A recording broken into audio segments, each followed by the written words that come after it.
everyone, I'm Erin from Red Buffalo Coffee and Tea in Silverthorne, and these are your virtual home coffee brewing classes.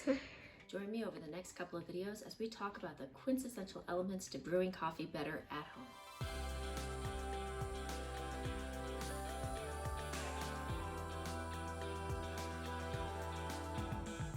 Okay, good. Welcome back. We've talked about our grind settings, we've talked about where the coffee bean comes from, but before we start brewing, I really want to talk about something important, which is our water to coffee ratio. A fun joke that we say to make water to coffee ratio make more sense for the random connoisseur is that in the US, only baristas and drug dealers use the metric system. It's a funny thing, but it's true because it's so easy to use it that way. Baristas need the metric system because it makes our pre-caffeinated brains work more easily before we've had our caffeine to thus make our caffeine. So we're in the US here, most of us anyway, who are watching this, and we want to know, how can I convert this? I don't get it. I mean, just going from how many centimeters are in an inch is hard enough. So generally 1 fluid ounce is 29.57 fluid milliliters. I round to 30. 1 weighted ounce is 28.35 grams, or round up to 30. Do you see what this is here? 1 fluid ounce is about the same as 1 physical ounce. This makes it really, really easy now, because when I talk about ratios, when you go water to coffee, we can just go straight across. I'm not doing any more conversions besides in my head knowing this 1-to-1 ratio. So why is this important? Because consistency is important. If you're not consistent with any scientific experiment, if you're not controlling for your variables, you don't know why something went wrong or why something went great.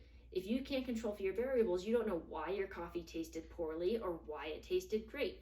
Or once you get to know your ratios, let's say you start getting different roasts. I have this light roast from Ethiopia, or I have this dark roast from the Philippines. Why are they different and how can I play with them?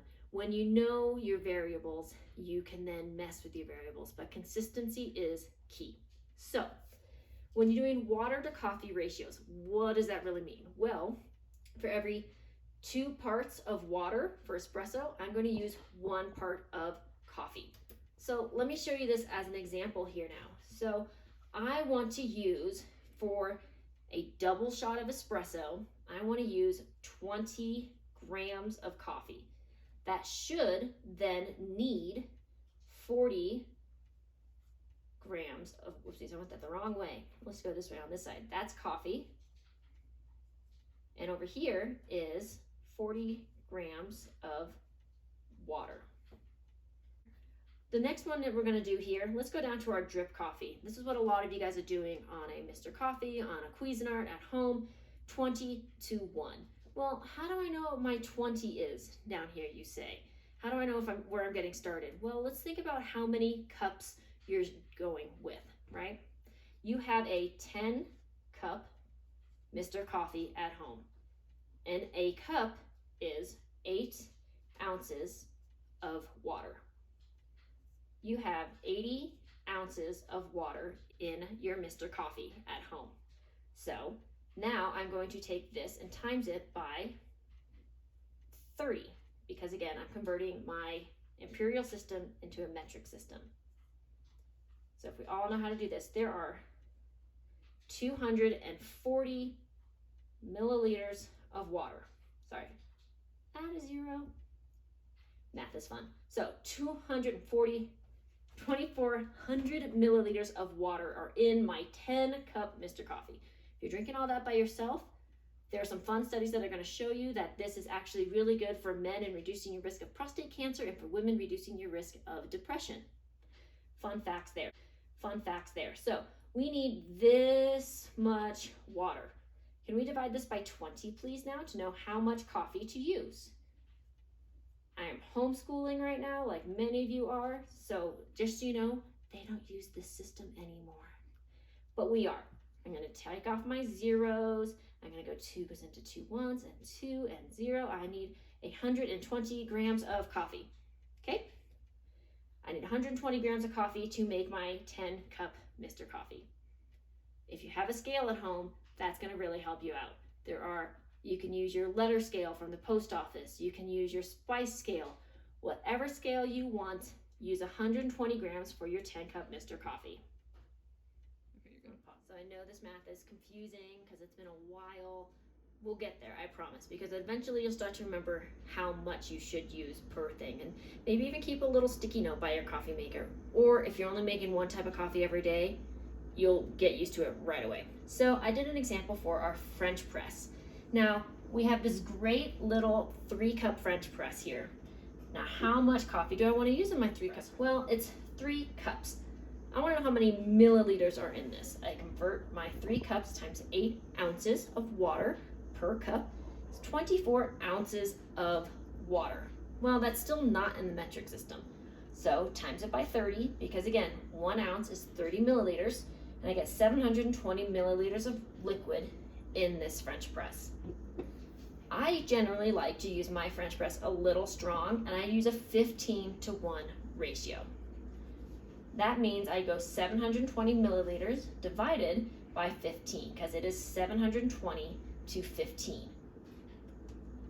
And it equals 48 grams of coffee. You still haven't bought a scale yet. What are you to do? You can estimate that 1 teaspoon of coffee equals 7 grams.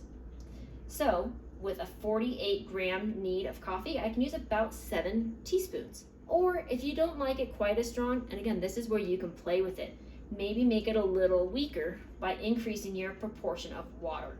So if you go up to 20 parts water to 1 part coffee, 720 milliliters of coffee divided by 20, and you're going to have 36 grams of coffee.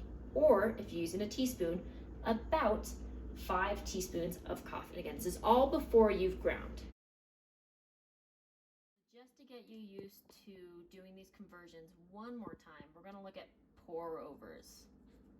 Now, there are some multi-cup pour overs like a Chemex, but I'm going to talk about using just your own individual pour over that you put on your own cup at home. So in a pour over, I generally, again, I like it stronger, do a 12-to-1 ratio.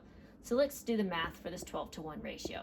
I have at home a 10-ounce coffee mug. I want to know how many ounces are in it, or milliliters are in this. So times it by 30, and I get 300 milliliters of water. How much coffee do I use though? Because here again is my water to coffee ratio. So I do 300 divided by 12. Again, if you're using everyday math, this is not how you do everyday math. This is how we do math from the 80s. So 12 goes into 300 25 times. I want 25 grams of coffee. And if again you don't have a scale, this is about 3 big teaspoons of whole bean coffee before you've ground it. So hopefully now you're getting a sense of how this works. And you can do this math. You only really need to do it once or twice, and then note what you're usually thinking of before each brew method that you're using at home. Thank you so much for tuning in to your virtual home cafe class. We look forward to teaching you so much more about how to make the best coffee at home.